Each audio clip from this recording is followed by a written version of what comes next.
Yeah, hi there, and I am Michael Buckoff, the founder, owner, and the materials writer for all of the lessons at the 7-Step System to Pass the TOEFL IBT, and I'm going to listen to some practice tests submitted from some of my online TOEFL students.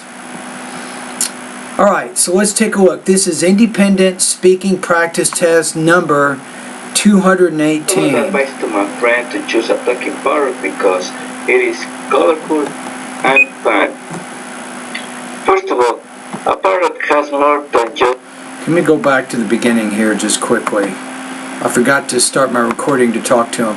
Yeah, hi there, Marcelot. This is Michael, and I'm going to listen to your Independent Speaking Practice Test number 218. So let's see which question you're answering here.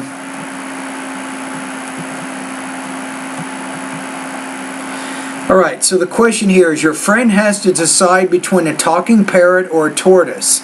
Which pet would you advise her to choose and why? Wow, I don't want either. Interesting. It's kind of a terrible choice, isn't it? But I guess both of them are fairly easy to take care of. But okay, do you want a talking parrot or a tortoise?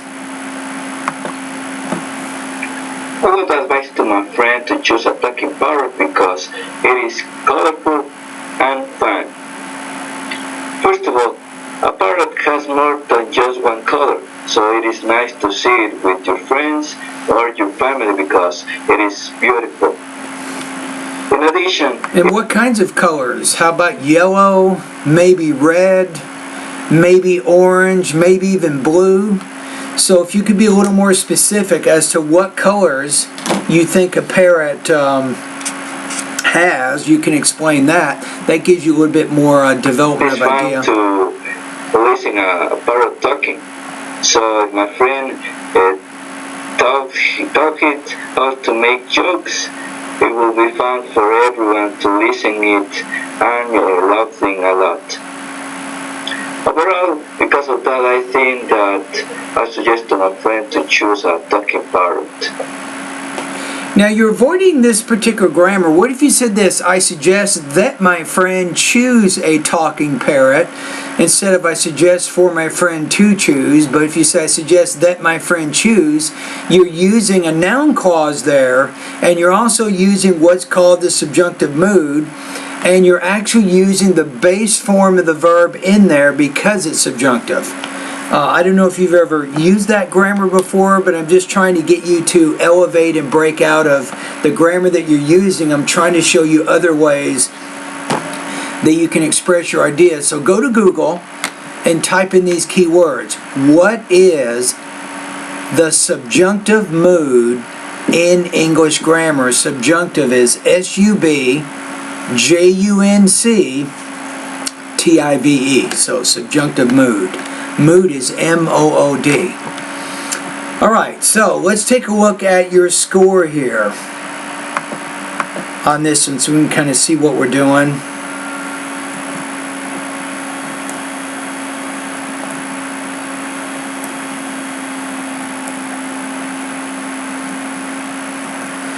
Okay, let me click on the rubrics for this one, so let's take a look here. Okay, so the first part of it, I don't think that either one, the first one, it wasn't developed. You didn't talk about the different colors that the parrots have. So you could probably improve your development a little bit more in this one, so maybe some weakness with topic development. Delivery, you're having some problems with your pacing. You had some awkward pauses and some hesitations in there. You can learn more about that by going to pronunciation lessons 41 through 44. And that's part of your issue, I think. If you can solve your pronunciation issues, I think you can get really, really close quickly to getting the 26 or higher. Alright, I'm going to put you right now at about 2.5 out of 4, 19 points out of 30 on this practice test.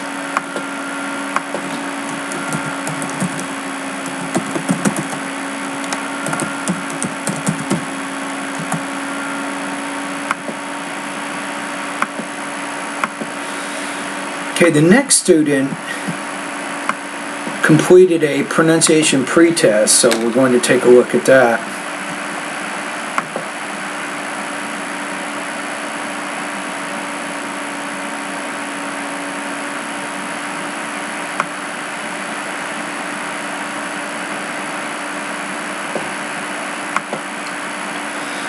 Okay, I think we have this.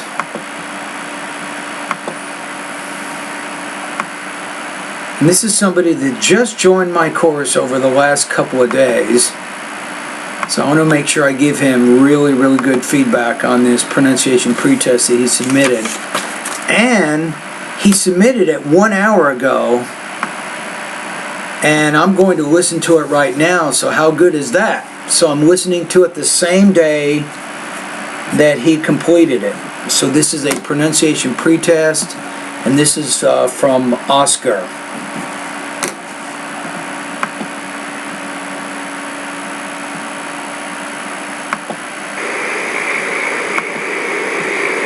Hi Michael, how are you? My name is Oscar. I'm from Mexico. Okay, let's begin with your lessons. Lesson number 7. Pot, boat, wrong, grow, honor, over, father, thought. You can work on the longer Lesson vowel 8. sound.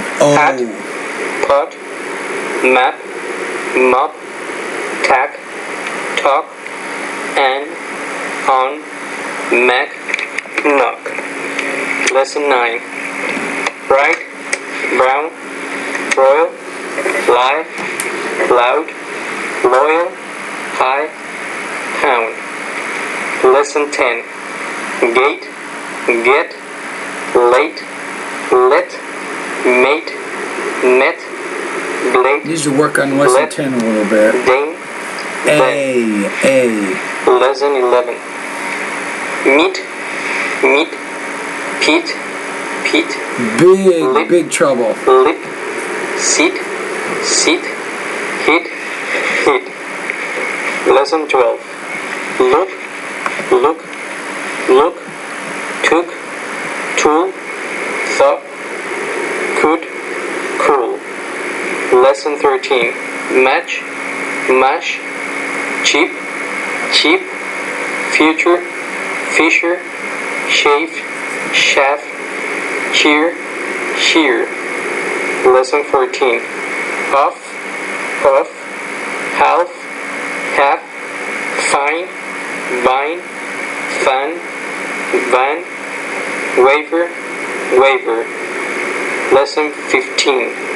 How, habit, who, rehash, behavior, hate, Batman, beaten, important, brightening, hay-track, trident.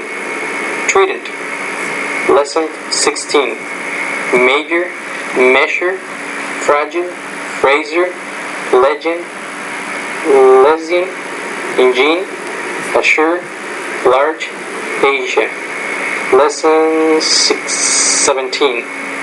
Cake, keck, sink, sack, came, game, cap, gap, lake, lack. Lesson 18. Lean, rare, better, Lukash, Raj, order, right, light, committed. Lesson 19. Pace, vase, flap, flap, cap, cap, lap, lap, pay, bay. Lesson 20. Lies, lies, sip, zip, zoo, zoo, maze, maze, Eliza, Eliza. Lesson 21. Multiple, Robert, example, pressure, principle, number, people, philosopher. Lesson 22. Volcanism, written, maximum, question, summer, reason, shall, often. Lesson 23. Tip, deep, cart, cart, Tide, tide, train, drain, fat, fat, team, dream. Lesson 24. Tide, thigh, breath, breathe, teeth, teeth, through, thought, worth, worthy. Okay, now I'm going to listen to him answer some questions right now, but let me go ahead and introduce myself to him. Yeah, hi there, Oscar Arroyo. I am Michael Buckoff, the founder, owner, and the materials writer for all of your lessons at the 7-step system to pass a TOEFL IBT. Bienvenido a mi website. Estoy muy orgulloso de tenerte como un estudiante en mi course, or in mi clase. Alright, so I speak a little bit of Spanish. It's been about 20 years, but I'm very familiar with the kinds of problems you have as a Spanish speaker speaking English, and I can give you some good instruction on how you can improve your speaking and pronunciation abilities of American English. So you ready? First step. Whenever you hear me speak to you, you want to have a pencil, you want to have some paper, you want to be able to take down notes. I recommend, because I'm guessing that you will start completing some speaking practice tests on a daily basis, and you need to get familiar with what your issues are. The good news is, I just had 3 people this month get 27 points on the speaking, and they did exactly what you're doing now. They post practice tests on a daily basis, so I can help. That's what I'm going to do. I can help you get better if you practice. Okay, here are the recommended lessons I think you should focus on most as it concerns vowel and consonant sounds of American English. Lesson number 7, 10, 12, lesson 13, 15, 16, and finally lesson number 24. So I recommend, Oscar, that you go through all of my pronunciation lessons at least one time, but make sure you focus on these lessons the most. Now, if you want, I allow all my students, you can post 60 seconds of speaking practice each day. The speaking practice, it might be an independent or integrated speaking task. It could be a pronunciation practice exercise from the pronunciation part of my course. You can do whatever you want. Just remember, keep it limited to 60 seconds. Now, if you want more than that, if you want to post 3 minutes of practice each day, you have to make an additional payment of $400, and then I will give you more comments, about 20 minutes of comments every day regarding your speaking. But for right now, just worry about the 60-second rule. Alright, so here we go. So now let's move on to the second part of the pretest. Part B. Answer the following questions. Do not write an outline or practice your answers. Okay. Speak as naturally as you can. Question 1. What is your educational background and your work history? Okay.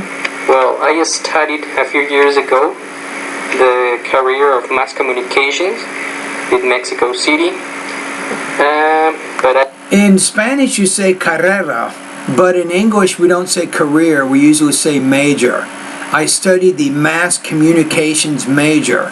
So that's a word choice and a word order issue. So the good thing is I can already tell you have been speaking English for several years.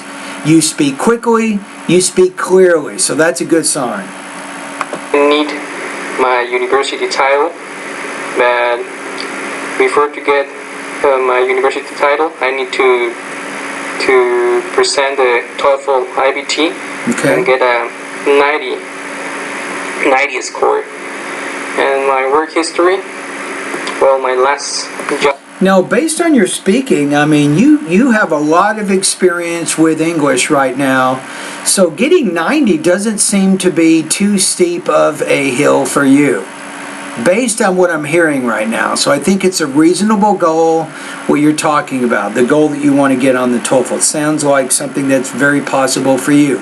And believe me, I do not say that to every student, right? I'll be honest with you. Some students might say, yeah, you can get 90, but it may take you 6 months to a year. But I don't see that in your case. Seems like you should be able to do this in a month or two, is my best guess. It was in a pawn shop. I used to be working there for almost 5 years. And before that job, I used to be working in Mexico City in a company named Teletech. It is an American company. Okay. Probably 2 years I used to be working there. Okay. I would say maybe 2 years ago I used to work there, or I used to work there, 2 years ago. Let's go with question number 2. Why is it important for you to improve your speaking and pronunciation this is important here. of American English? I'm interested in hearing this. Why is it important for me? Well, first of all, I think that I need to practice a lot my speaking, and besides that, I would say not practice a lot my speaking, but I think I need to practice my speaking a lot. So what does this tell me, interesting enough? So you speak fluently, but you have some minor word order issues. So the way you say things in Spanish, sometimes it's the way you say things in English. For example, I might say, if I said this in English, I met a man intelligent. Instead of encontré un hombre inteligente. You know what I'm saying? So, but in English, it's I met an intelligent man. So you have to be careful. Sometimes the way you phrase things and the word order that you use is a little bit similar to your first language and a little bit different from English. Does that make any sense? The pronunciation abilities.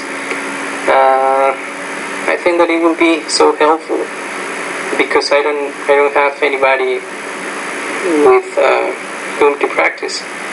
Okay. Number 3. What do you hope to achieve in this course? A lot. Well, now you solved that problem. At least you now can practice with me. And guess what? I have 22 years of TOEFL teaching experience. I have graded almost 7,000 speaking practice tests over the last 3 years. And many of these students, perhaps hundreds of these students, have gotten higher than 26 points on the speaking. Think about that.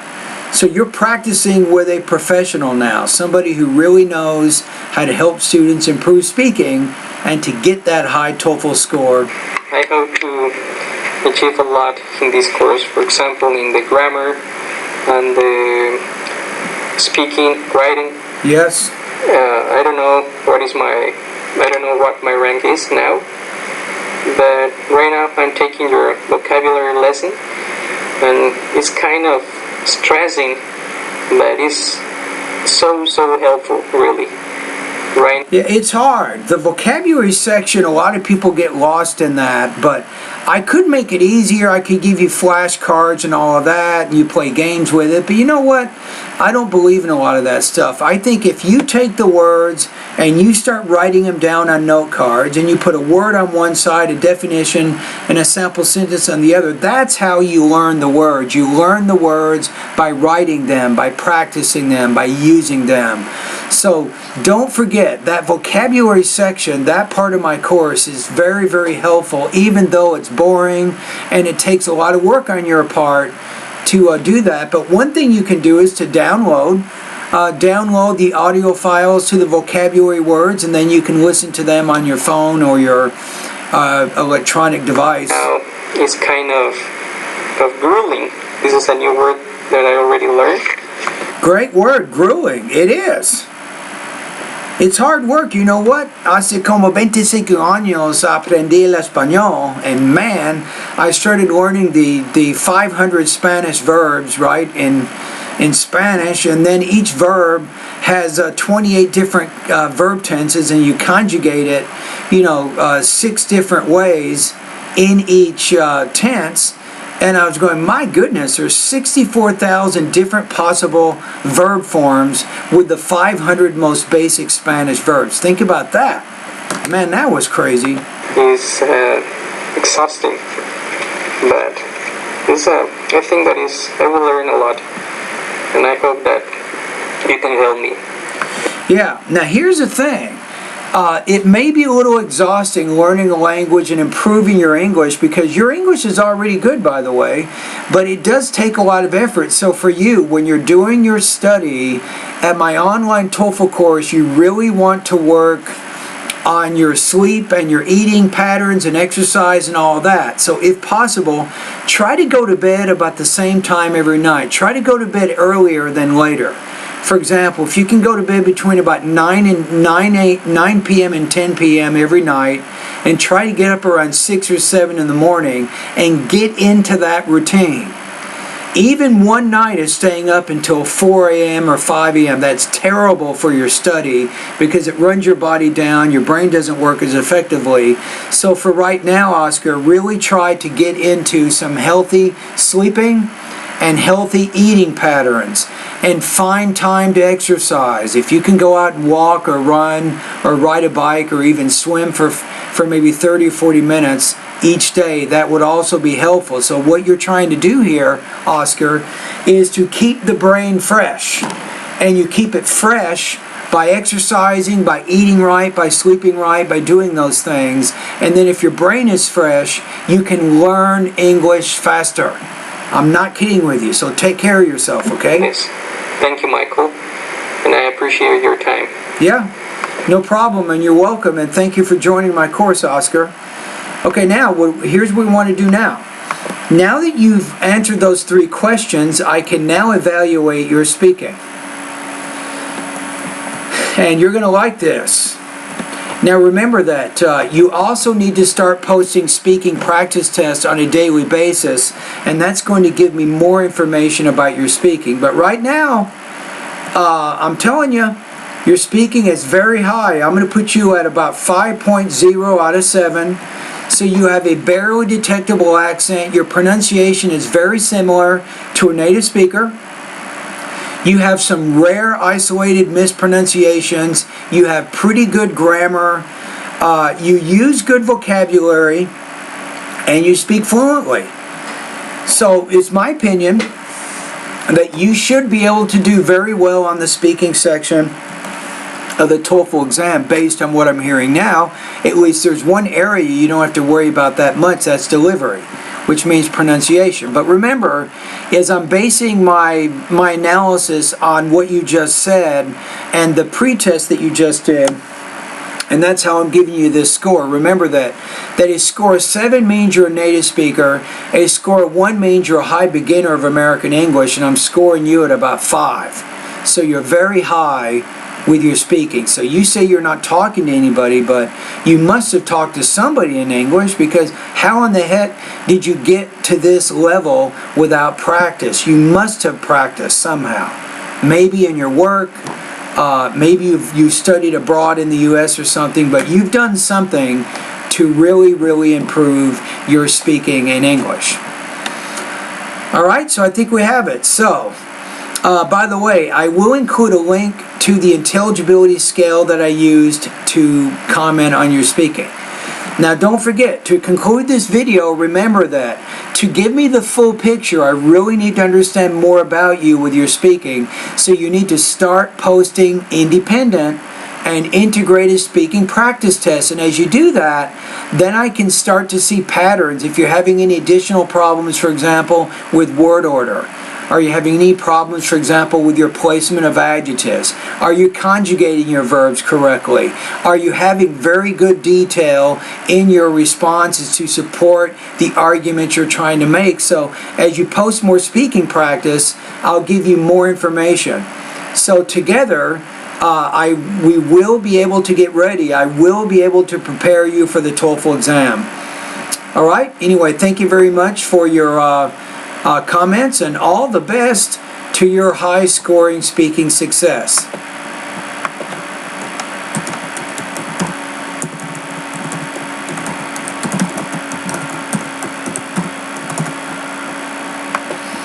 And that's it. So this guy is very lucky. I have a good feeling about him. Based on his pretest, he's very comfortable speaking in English. He speaks pretty quickly.